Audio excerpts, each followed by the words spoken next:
Hello, everybody. I'm Lisa Shield, and this is Finding the Guardian of Your Soul.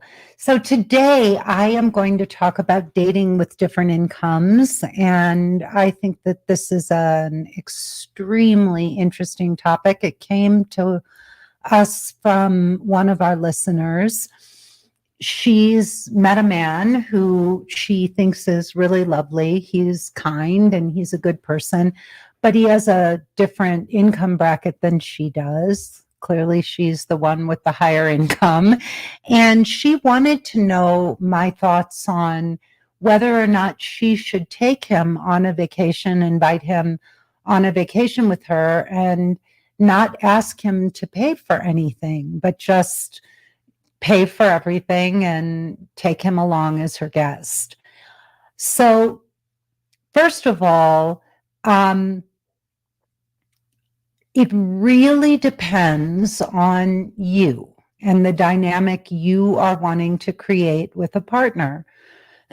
I can't say to any woman, look, if you're the higher breadwinner and that's really what you want to do, don't do it. But I do think that it's very, very different for a man to be taken care of by a woman than for a woman to be taken care of by a man. It just is. Women are mothers, we take care of households, and these are very older traditional roles. But it still stands to be true that there are many, many women who are okay with a man treating them to dinner, paying for things, buying them gifts and all. And men, as a rule, are not necessarily as comfortable with this because when a woman pays for things, he feels like she's the one who's in control. He's giving up control. The person who has the financial standing in the relationship has more control over the money, the decisions that on how to spend that money. And one of the big issues for men is that they value their independence and freedom. And it sets up a really bad precedent when a woman is,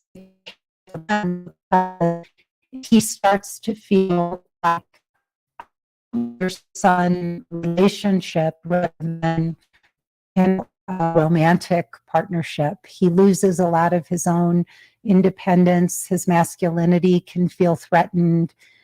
I have an aunt, a very close aunt, who inherited a lot of money from her father, millions and millions of dollars, and she went online. She met a man who she thought was a really great guy. They even got married. And in the beginning, for years, it was fine. He enjoyed having, no. I'm on a Facebook Live. Yeah. So she, for a long time, things went well, and she took care of almost everything. He lived in her big, beautiful home, and he had a good life. They traveled all over the world together. They bought an RV and they traveled the US and all. And he had this whole world opened up to him, and she paid for everything. But what happened is he wound up cheating on her and leaving her for another woman. And I think what my husband, who just came in a minute ago, I think what Benjamin would say is that no real man wants to live someone else's life. He doesn't want to live a woman's life. And part of the problem, to be honest with you, isn't just about money and finances. It's also that a lot of women, brag about these big, rich, full lives that they have. And any man listening to a woman like that talk is going to think to himself, wow, I'm going to be living her life. She's going to be wanting to drag me here and there and everywhere. And I'm going to have to go along for the ride. And she's going to be piloting this whole ship. And they're going to run. They're going to run from that. Men who are masculine and independent and, real men, the kind of man that most women would refer to as a real man, they don't want to live someone else's life. They want to be a part of your life for sure, and they want to hopefully include you in their life, but they don't want to be living your life. They don't want you paying for everything. Now, are there men who are going to go for that? You bet. You betcha. But these are not going to be those like, quote, real men that so many women are saying, like, where are all the real men, right? So it's up to you. If you set that precedent and, you are willing to pay for everything or pay for a lot of things, then that's going to be the dynamic that you have with your guy. And if you want to go and do certain things and you want to live life at a certain level that he is not capable of living his life at that same level, maybe he's even making good money, but he's got an ex-wife and an alimony and children and all that he has to take care of, and he just doesn't have that kind of disposable income that you have, and you're having to pay for everything, one or both of you are going to start to resent that situation. I did this with several of my former partners, so I can speak from my own personal experience. What may have started out fine got worse. So with my ex-husband, he never, ever, ever earned the kind of money that I was hoping he would earn. We were both going to photography school when we first met, and I had inherited money from my mother and my grandmother who had passed away. And so I had a certain lifestyle and a certain level of income already that may have been unusual for someone my age, but it just was what it was.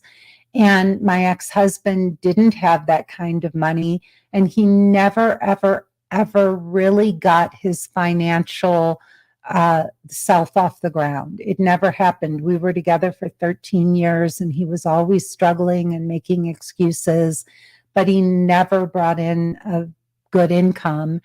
And I wound up paying for a lot of things. If I wanted to have a vacation or I wanted to live a certain way or go to certain restaurants and things, I wound up footing the lion's share of the bill for that. And eventually one day we got into an argument because I got tired of him telling me over and over again that he was going to get it together financially, and he never did. And I finally, we got in an argument, and he said, I don't even owe you that much money. You make such a big deal out of it. And I went into the bedroom and I started tallying up how much money he had said he would pay me back for and never had. And I got my first and only migraine of my entire life. Seriously, the numbers I started seeing, those circles, and I got nauseous, and my head I thought it was going to split in two. And that's when I knew that this 13-year relationship needed to end, because we were not good partners, and he was not showing up financially in the relationship. And I lost my passion. My, it wasn't sexy anymore. There was no sexual connection. There was no respect. I lost all of those things for him because he never really, was able to put that part of his life together. even though there were things I adored about him. Don't get me wrong, there were a lot of things. He was funny, he was brilliant, he was wildly talented and creative, but he just never got it together. So Tammy said, this is a huge issue for me. Men seem to feel bad that I make way more money. Tammy, it is intimidating for a lot of men. Now, there's a difference. Like today, I make more money than my husband does, but when we met, he certainly made way more money than I did. But Benjamin supported me in building this career. And the money that I make now is really our joint money. We've been together for 20 years and we have a bank account. Everything we own is in both of our names. I don't have anything that's just mine. And he doesn't have anything that's just his. We have a joint corporation and everything we earn goes into that pool. So we share everything. But when I met him, he certainly made way more money than me, but it was through his love and support and all that I started doing my coaching business and turned it into a multi-million-dollar business. So, but that was only because of him and his love that I was able to do that. So it is a hard thing. One of the other comments that you made is that, men who make more money than you are looking for younger women. I don't think that that's necessarily true. We have only smart, successful women who are high earners in my program. And, a huge number of the women in my course meet wonderful men who are their age or even a little bit younger. I interviewed a beautiful woman who's an executive coach and she travels all over the world coaching and teaching. And I interviewed her and her now husband, and he's 10 years younger than her and they are adorable. And, he's a huge fan. He's right there by her side. They're co-creating this business and this life together now. And it isn't true that, all men who are successful are looking for younger women. One of the problems, Tammy, is that what we find is that a lot of women who are very successful and who are high earners are also very masculine. And it's not their money that's really getting in the way. It's their masculine nature that is preventing men from connecting with them. And so a lot of men feel just like I found men who were a little older than me much more attractive to me because the age difference and all in the life experience for me, because I'm a pretty mature woman to start with, I found men my age to be very immature. And I liked being with men who were a little bit older. There are men who really want to be with women their own age, but those women don't feel feminine to them. And I know a lot of women think, well, if the man was more masculine, it would bring out my femininity. But that isn't true. A lot of us, because we're working in high powered jobs and we're so up in our heads and we lose that feminine nature, and it's really, really sad, that because this is really the best part of who we are as women. We feel more aligned and we feel more comfortable in our own skin when we are coming from that more feminine part of ourselves. It's just who we are. And so, sure, we can do all the same things that men do. And I did that for years. But I have to say that being in a relationship with a man who is really my hero and who takes care of me and does all these beautiful, loving, thoughtful things for me, and who picks up the slack. And, the other day on Sunday, we went and we took our dogs for rattlesnake training. And I was so freaked out by the rattlesnake. And we have 2 dogs, and you were supposed to walk up with the dog, and then they would show it the snake, and then they had a shock collar on the dog to scare it so it wouldn't go near the snake. And I felt so queasy. And I looked at Benjamin and I said, would you take the other dog? Because it just broke my heart to have to go through that with the dog, even though I knew it was good for them. And so Benjamin did it for me. He files our taxes. He takes care of so many things that I just don't like doing. And he does it out of love for me because he's always just looking for ways to make me happy. And there's a lot of things that stress me out and that I just don't want to deal with. He takes care of all the money. He pays the bills and manages our investments and all. And I love that he does all of that for me, because it allows me to focus on the things that I love doing. And it's just so sweet to have that. But it's, if I were paying for everything, if I was being the man in this relationship, we would have a whole different kind of relationship. Tammy said, I just met a man I really like. He makes more than me. I'm very sure. And it's been hard for me letting him pay for me. So Tammy, this is exactly what I was just saying, but I have let him pay so far. Do I ever pay? He's an educated executive, and I really think this is my perfect guy. He even cooks for me. This is new for me. I usually pay, and I needed this live today. So Tammy, I think what most women don't realize, and something it took me years to figure out, is that these men are so hungry for women who are feminine, not takers.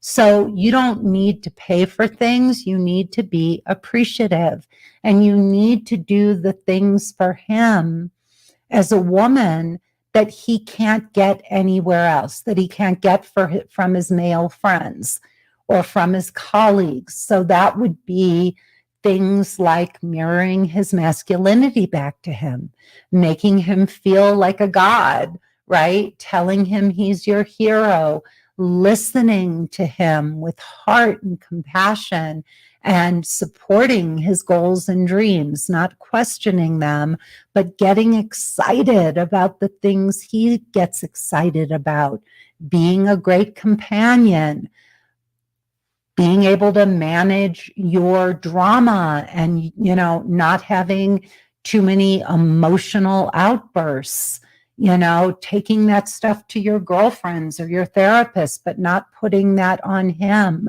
Men want women who are easy to be around, who are fun, who are playful, who laugh a lot. They love women with great senses of humor, So if you can start to cultivate the qualities in you that are feminine, that are really attractive to a man, he doesn't need your money. And he doesn't need you to pay for things. He needs you to be a great playmate, to be fun, to be up for adventure, and also to be willing to sit on the sofa and do nothing if that's what he feels like doing, but not always to have to be entertained and going and doing and, to say, hey, babe, let's, what do you think about just spending a day at home together? Doing something simple, or to understand a man's need for space. Men need space. They just need space. They need, to be able to process the day without having a woman constantly talking. And, they love women who can just be in the same room with them and not have to be doing something. Maybe you're curled up on the sofa next to him while he's watching a game, or you have your head in his lap, or, you're working on your computer while he's doing something, but you don't have to be constantly talking and connecting and asking questions. So men love women who understand men, who get who they are and who can appreciate their differences and make room for them without suffocating them mentally and emotionally. So that's what you need to do. And if you can do those things, you're going to have a heck of a relationship. So somebody else wrote, being feminine means being vulnerable. And that is hard for us after running our own ship for so long. Yes, yes, yes, and yes. It is so hard for us. It's not even just hard for us to be vulnerable. We don't know how to do it. We've literally lost the ability to do it. Some of us have been being men that we don't even know how to be women anymore. And even if we want to be vulnerable, we don't even know what genuine vulnerability looks like. So I have a client. She is the cutest thing in the world. She's in my mastermind program. And she just had one of the biggest breakthroughs in this area of her life. And she was literally jumping up and down on our group call last night. So she's a lawyer, beautiful, young, I think she's in her very early 30s, and she wants to meet a wonderful man and get married and have children. So she's working with Benjamin and me in our year-long mastermind course. And she met a guy. They went on a date, and I think they went on the second date. The first date was really great. They went for a hike. It was a lot of fun. And, she felt like she was like being in her feminine, or so she thought. And on the second date, he asked her to, play tennis and come to his house. And he said, we can either have croissants and play tennis in the morning, or we can play tennis in the afternoon and I'll cook you dinner. Well, she automatically jumped to the conclusion that he wanted her to come over to his house because he wanted to have sex. And she didn't like that. And so rather than say, I'm not comfortable coming over to your house so soon, I really want to take the time to get to know you first before I do that, she got very gamey with him, and she started being sort of combative. And, well, why should I come to your house, for croissants? Why don't we just go play tennis? And you can bring the croissants and whatever. But she didn't really just come out and say what she was feeling. And he picked up on this kind of gamey energy, this combative posture that she had taken, and he started playing along with her. And on that date, he said to her,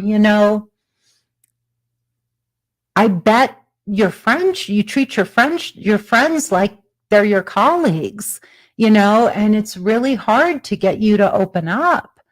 And she thought she was being so feminine. So this really took her by surprise. And she asked him, I'm curious why you would say that. But after I spoke to her on a one-on-one call, what I said to her was, were you really vulnerable? And did you say, hey, I really am trying to open up, and I'm curious what you're seeing in me that makes you think that I'm not open? And she said, well, I did say that. And I said, well, can you how did you say it? Did you say it the way I just said it? Or did you say it defensively? Like, well, I'm trying to open up, I'm curious, like, what are you seeing? Tone is everything. It's not just the words you're saying, it's the tone of voice that you're using when you say it. And so she said, oh, I think I probably said it the second way, which I know she did. And so I said, well, look, for the sake of being in the mastermind and learning how to get emotionally naked, which is the foundation of my program, I said, why don't you just call him up and say, hey, I really wanted to share something with you. I don't like the way I was behaving with you the other day. And what I really wanted to tell you was that I didn't feel comfortable coming over to your house so soon because we don't even, we've only been on 2 dates. We barely know each other. And I don't want to jump into something. I don't want to get ahead of myself.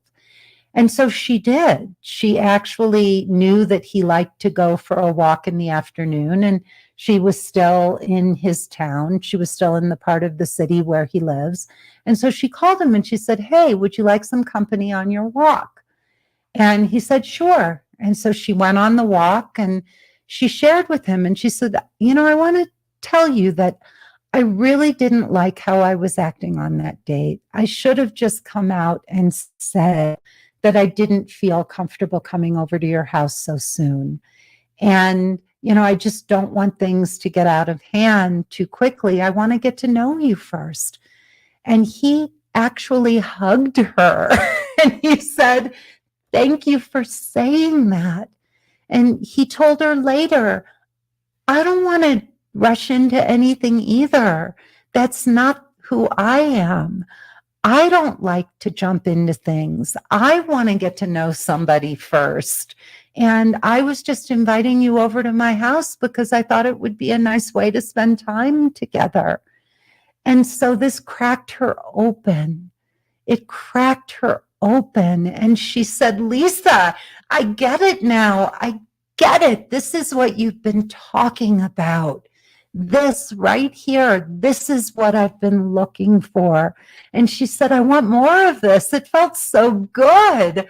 I felt wonderful.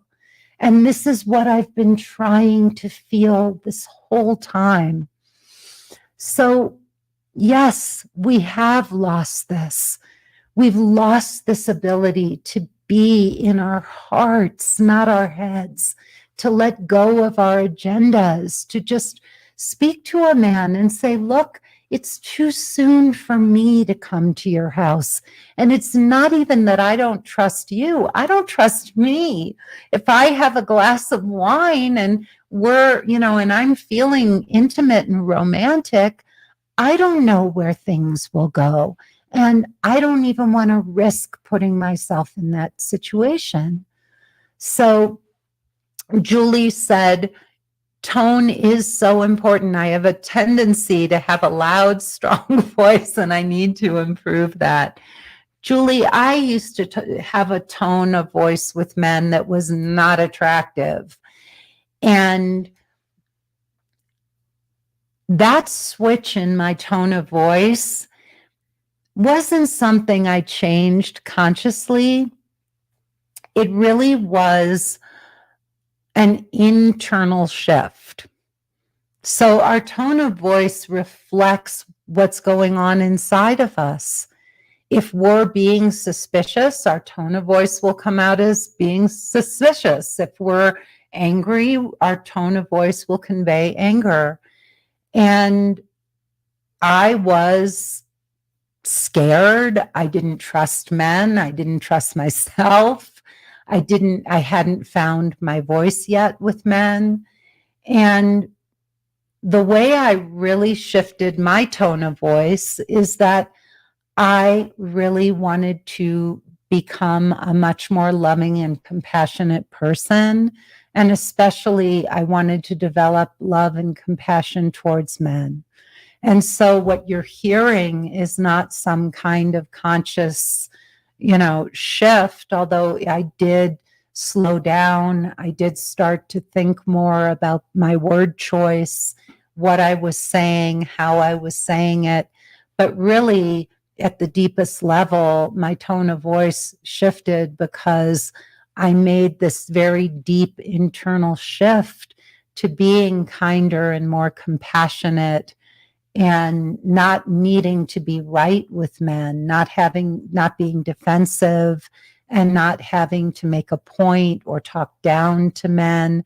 And so from that place of love and compassion and, a great exercise, something that you can all do right now is if you put your hand on your head and you say, "I love you."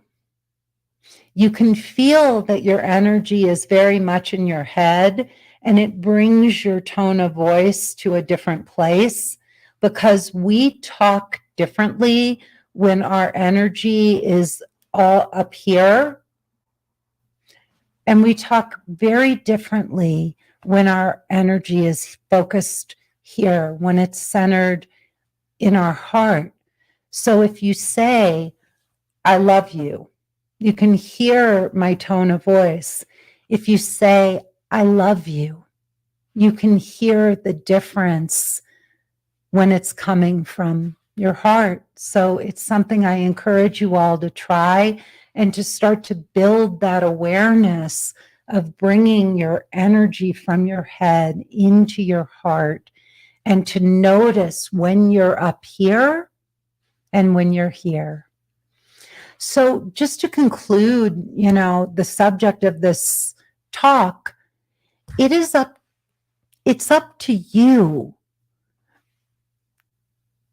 the relationship you want to have with your guy. You get to decide.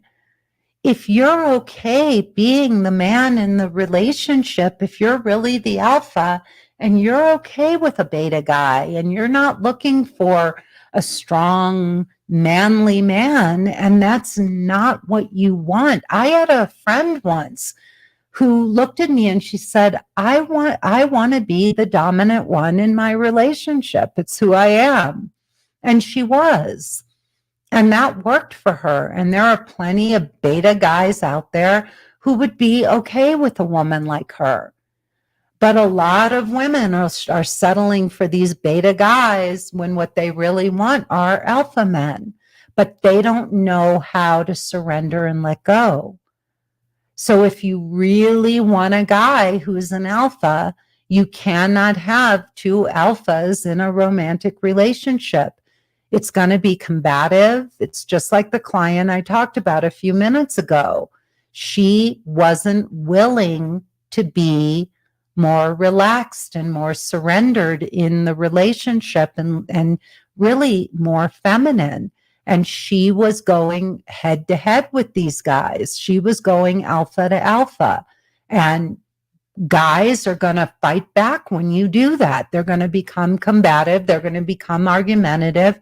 And they're not going to be romantically attracted to you. They're not going to see you as a wife, as a mother, as a partner, as a romantic interest. So if you're paying for things, if you're assuming the masculine role in your relationship, and I am not saying that it's going to be that, that as the relationship progresses and you live together and, down the line, but in the courting phase, in the early phase of that relationship, guys are going to leave eventually if they are alpha men, and you are paying for the lion's share of things, because they're not going to ultimately, in the long run, give up their control. They're not going to let you be the man in the relationship, the dominant one, and them take the role of the passive one, even if you think, oh, but I earn more money and I'm fine doing it. No, he needs to pay his way as a man, as a grown adult man. He needs to show up and be a partner to you and contribute so that he can feel masculine and not emasculated if you want to be with an alpha guy. Okay. And it may be fine in the short term, but in the long term, it is going to play a number on his confidence. It will affect your sex life. He's not going to feel empowered and masculine. He's going to feel like a boy, like you're his mom and he's being taken care of. And he will probably find a woman where he can be the dominant one, where he can feel like the man. And even though you're like, but I gave so much and I was so good to him and all, he will probably leave for another woman who he can feel more like the man with. So something to think about. I caution you against setting these precedents up in your relationship, because you probably will be disappointed in the long run. All right, everybody. This has been Finding the Guardian of Your Soul. And just remember, there's no right or wrong. There's what feels right for you and the guardian of your soul. So what works for you may be different than what works for anybody else out there. And when I'm speaking to all of you, I'm just sharing 20 years of wisdom and expertise in this part of life, my own experience and the experience of the hundreds of women who have done my 12-week emotionally naked dating course and my 2 upper tier SSW and mastermind courses. So if any of that sounds like it's of interest to you, please go to lisashield.com, click the button all over the website to watch my free presentation. If you like what you hear, wait till the end. That's where you can sign up for a call with a member of my team, and they will help you understand how this course can help you find the guardian of your soul in 12 weeks. And please tell everyone about this broadcast. We do 2 broadcasts. We do this one, and then my husband and I do another broadcast that is part of this one, but we call that episode Getting Inside the Right Male Mind. I really probe Benjamin's beautiful brain about how men feel about all of this. It's always great to get that male perspective. And I see a lot of my current clients are actually listening right now. So thank you for that. They seem to not just do the course, but they tune into all the broadcasts. They love the work so much that they just want to soak it up and get as much wisdom as they can. So thank you for listening, everybody who's currently in the course. Just a shout out to all of you. And the last thing I wanted to say is please rate and like this podcast. Give us a thumbs up on YouTube, Facebook, Instagram, wherever you are viewing us right now. Tell your friends, your girlfriends, your guy friends, your boyfriends, your husbands, your mother, your father, sisters, brothers, everyone you know about emotionally naked dating. We are saying what we're saying in a very different way than anyone else out there. You will get a lot of myths and a lot of conflicting advice. And our approach is pure authenticity, compassion, and heart. So please let everyone you know about this podcast. Thank you so much. Please send your suggestions for future topics to podcast@lisashield.com. This particular topic was brought to us by a listener. So we take your requests seriously. So please let us know if there's something that you would like me or Benjamin and me to talk about. Lots of love to all of you, and I'll see you next time. Bye-bye.